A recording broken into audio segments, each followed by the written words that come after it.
नमस्ते, प्रणाम, हर हर महादेव। स्वागत बा रउआ सबके हमारे पीकेपी भोजपुरी यूट्यूब चैनल में। हम बानी आप सबके चहेता प्रेम कुमार प्रेमी। रउआ सबके बता दी कि आज एक बहुत बड़ा अपडेट रउआ सबके सामने रखे वाला बानी। आज एक रउआ सबके बता दी कि आज जौन आदमी के अंदर घमंड होला वो घमंड के तुरे खातिर आज हमनी के बीच के चहेता यानी हमनी के सुपर स्टार गायक अरविंद अकेला कल्लू जी के बारे में बतावल चाहतनी कि वहाँ के फेसबुक पर एगो चीज़ पोस्ट कैले बनी। उमें लिखले जैसे कि खेसारी लाल यादव जी बोलले बड़न, देखिए हमारा नाम लेला से कोई के डर नहीं है।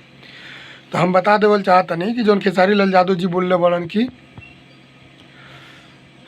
हमरा ये कुछ भी नहीं है, ये लोग अभी सीखता तो ठीक बा भाई कि सब लोग की जिंदगी जहिया तक बा तहिया तक सीखे के बा, मरे के दिन तक ही लोग के सीखे के बा, मौत के दिन तक ही लोग सीखेला।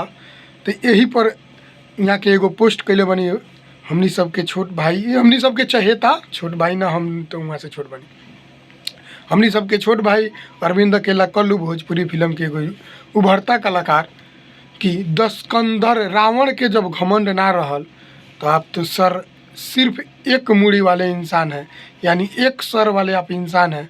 दशकंधर रावण का घमंड जब नहीं रहा तो आपका तो एक सर है, तो आपका घमंड कैसे रहेगा? जिसका 10-10 सर था यानी 9 गो कट जाएगा तब भी उस एक सर से बोलने वाला इंसान था, उसका घमंड नहीं रहा तो आपका घमंड एक सर वाला का घमंड कैसे रहेगा? तो आप समझिए सकते हैं कि इसका टारगेट कहाँ है। तो आप सबको बता दें कि अरविंद अकेला कल्लू फेसबुक पेज पे आप जाके उस पोस्ट को देख सकते हैं कि दशकंधर रावण का जब घमंड नहीं रहा तो एक सर वाला का घमंड कैसे रह जाएगा। ये पोस्ट देख के दिल पूरा गदगद हो गया। प्रणाम, नमस्कार। मेरे चैनल पीकेपी भोजपुरी को सब्सक्राइब जरूर कीजिएगा और शेयर जरूर कीजिए। प्रणाम।